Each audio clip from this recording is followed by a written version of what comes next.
It's the night before Orthodox Christmas at a car park on the edge of Moscow. Yevgeny is spending the holiday here in his truck, sleeping in his cabin, where he has a small fridge and a kettle.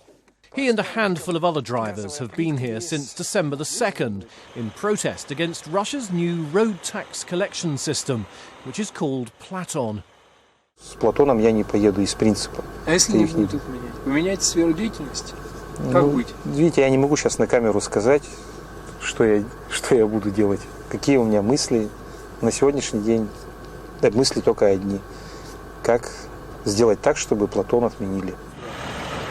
They've tried to make their protest festive, even decorating a Christmas tree.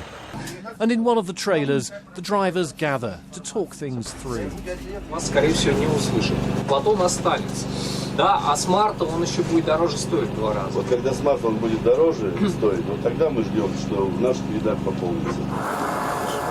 Hundreds of other truckers have staged protests around the country for weeks, blocking traffic in hopes of making things uncomfortable for the authorities. The drivers say Platon will ruin them. It costs hundreds of dollars to install, and that's in addition to the taxes it tallies up per kilometre. Their efforts to stop the tax have largely fizzled, but the drivers say the police presence outside their camp is the only thing stopping others from joining them now.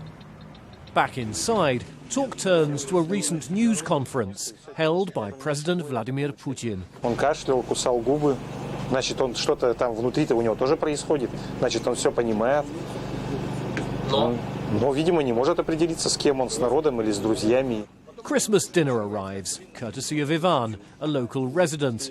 There's even a meat-free option for one driver who's a vegetarian. И решил вот хлеб испечь, супчик сделать и ребятам донести. The evening is rounded off with music and song, the mood momentarily upbeat.